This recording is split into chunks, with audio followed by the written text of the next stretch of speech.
I'd like to go through two games from round 5 of the Grenke Chess Classic in Baden Baden.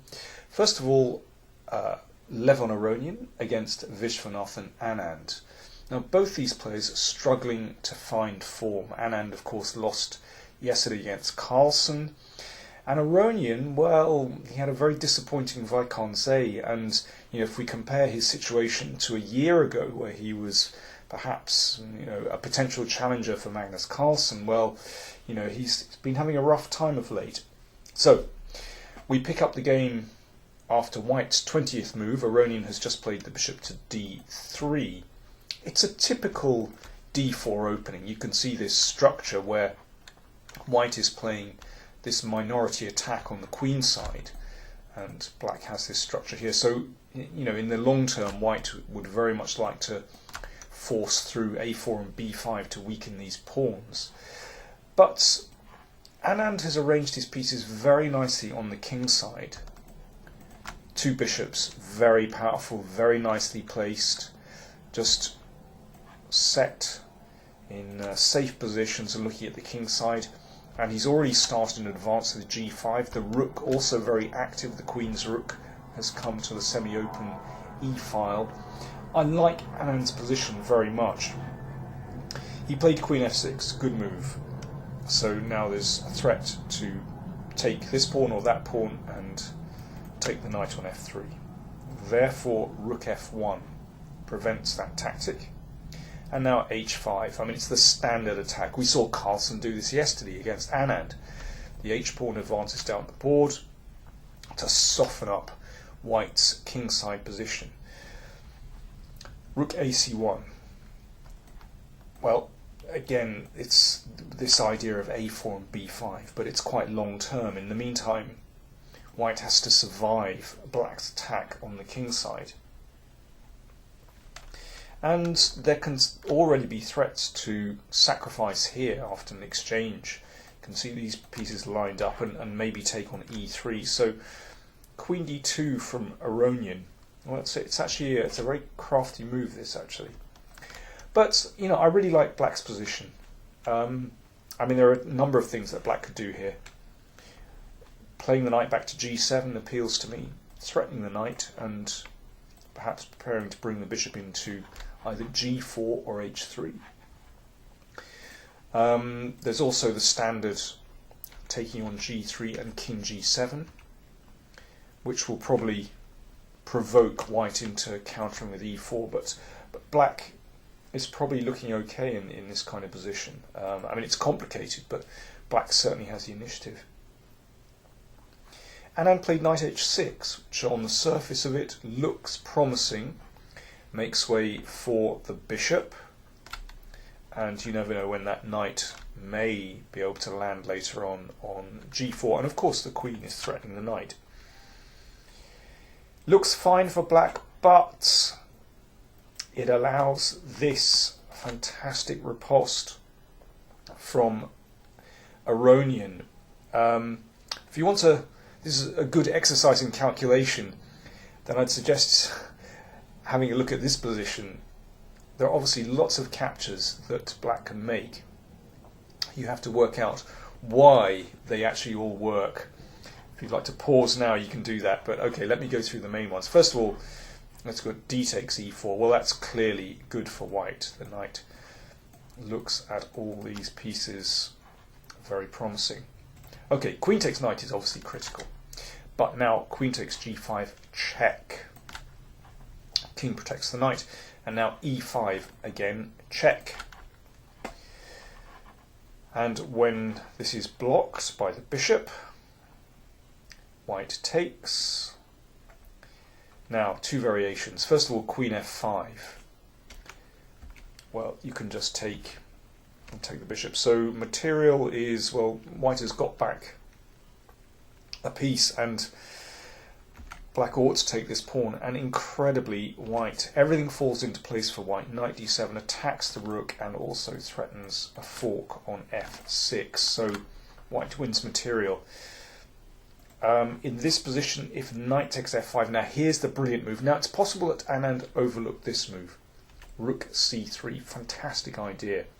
If that's taken, Then queen takes knight check, and well, first of all, white scoops up the h-pawn, and then comes back, takes this, and well, two pawns for the exchange, an attack, and this knight looking crushing, winning position for white. Well, there are other variations, but I think you get the idea.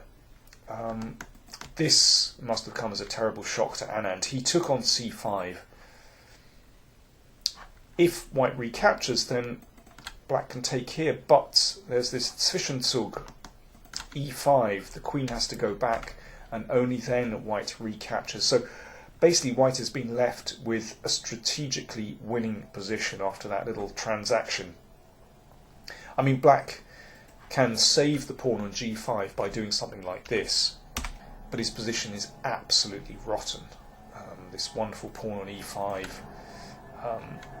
White's moves are terribly easy. You know, the rook can come to the h-file, and dreadful position for black.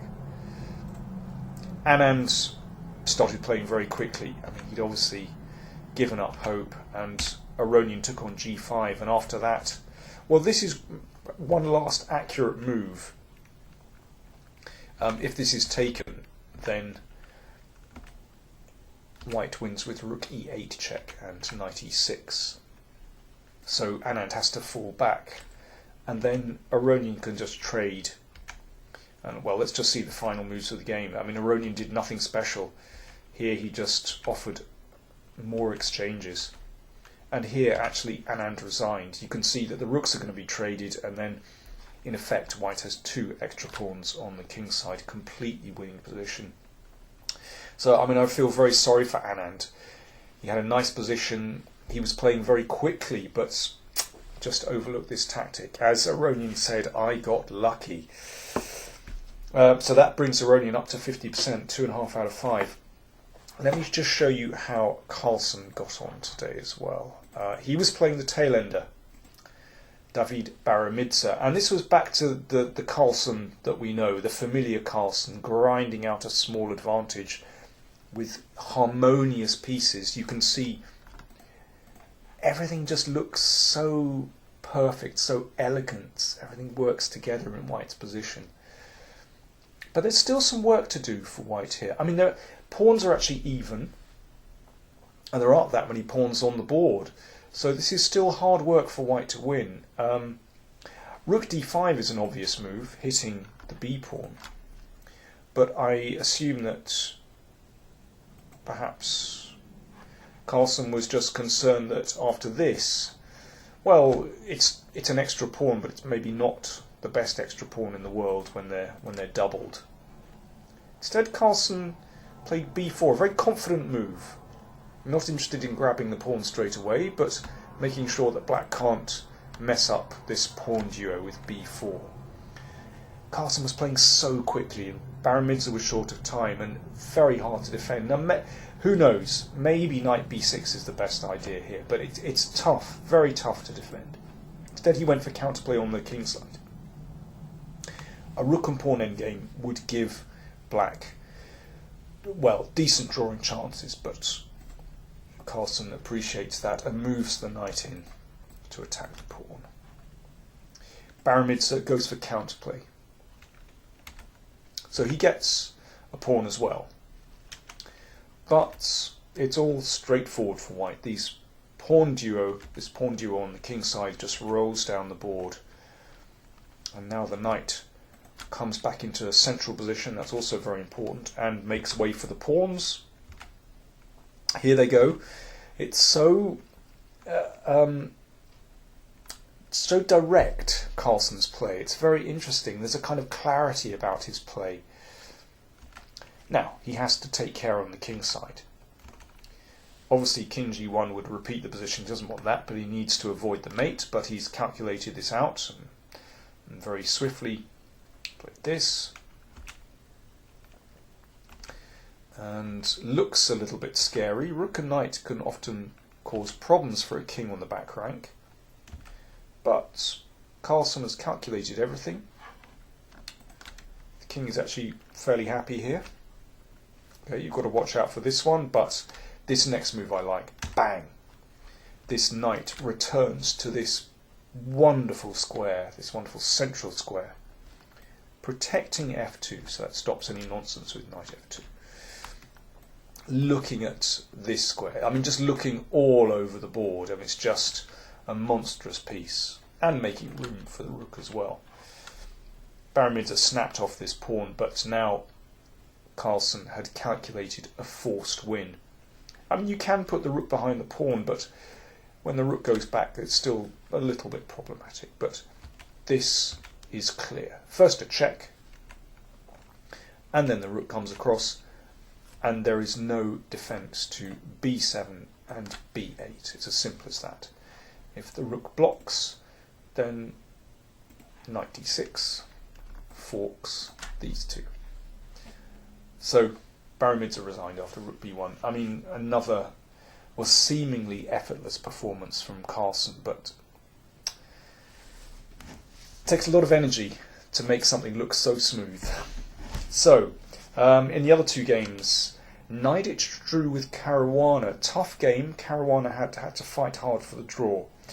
Adams drew with Bacrot after, well, Bacrot had some winning chances, but finally drawn. So, after 5 rounds, Carlsen and Naiditsch have 3.5 points. Caruana has 3. Only 2 rounds to go. Tomorrow, Carlsen has the black pieces against Caruana. That's quite a test. And Bacrot has white against Naiditsch.